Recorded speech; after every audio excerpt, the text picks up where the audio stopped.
Bharatiya Janata party देश में आरक्षण को खत्म करना चाहती है। पूरे लोकसभा के चुनाव के दौरान हम लोगों ने एक एक रैलियों में, सभाओं में देश की जनता को जागरूक किया और यही कारण था कि बीजेपी 240 पे रुक गई। 400 तो छोड़िए, अगर 300 भी आ जाता तो आज भारत का संविधान खत्म करने की प्रक्रिया शुरू हो जाती, आरक्षण खत्म करने की प्रक्रिया पूरी तरीके से शुरू हो जाती। आपने इनको 240 पर रोका, लेकिन बीजेपी अपनी हरकतों से बाज नहीं आ रही। इनका एकमात्र मकसद है आरक्षण को खत्म करना। सफाई कर्मियों का आरक्षण आउटसोर्सिंग करके खत्म कर दिया। सिक्योरिटी गार्ड्स की नौकरी अलग अलग जगहों पे आउटसोर्स करके सरकारी जो नौकरियां मिलती थी खत्म कर दिया। चपरासी की नौकरी, क्लास 3 की नौकरी, क्लास 4 की नौकरी सरकारी विभागों में आउटसोर्सिंग के नाम पे खत्म कर दिया।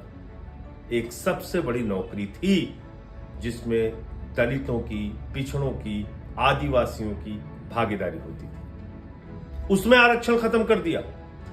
आईएएस का आरक्षण खत्म, लैटरल एंट्री के जरिए सीधे आईएएस बनाए जाएंगे, यह मोदी का मकसद है। अब तक 63 आईएएस लैटरल एंट्री के जरिए प्रधानमंत्री नरेंद्र मोदी ने बनाए हैं। यह गुनाह किया है भारत के प्रधानमंत्री नरेंद्र मोदी ने और उनकी पार्टी भारतीय जनता पार्टी ने। बीजेपी बेनकाब हो चुकी है। 63 आईएएस बगैर आरक्षण के भर्ती किए गए। किस आधार पर भर्ती किए गए? अभी 45 आईएएस की भर्ती और करने के लिए, लैटरल एंट्री के जरिए करने के लिए, पिछले दरवाजे से करने के लिए इन्होंने विज्ञापन निकाला।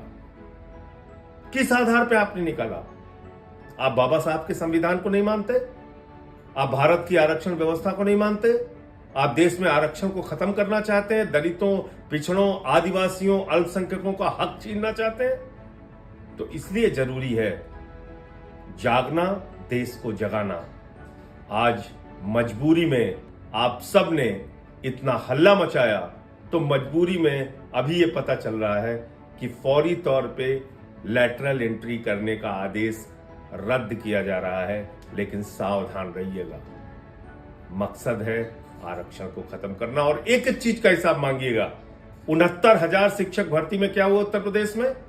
18 से 20,000 पिछड़े वर्ग के लोगों की नौकरी मारी गई, जिसमें अब राहत मिली कोर्ट से। क्या हुआ विश्वविद्यालयों के मामले में? देश के 40 केंद्रीय विश्वविद्यालयों में 80%, 90% SC, ST, OBC के और यहां तक कि फिजिकली हैंडीकैप्ड लोगों के आरक्षण के हक मारे गए हैं। वो पद खाली पड़े हुए हैं। तो इसलिए जागिए, लोगों को जगाइए, भाजपा से देश को मुक्त कराइए। जब तक बीजेपी रहेगी, आरक्षण और संविधान खत्म करने का खतरा बरकरार रहेगा।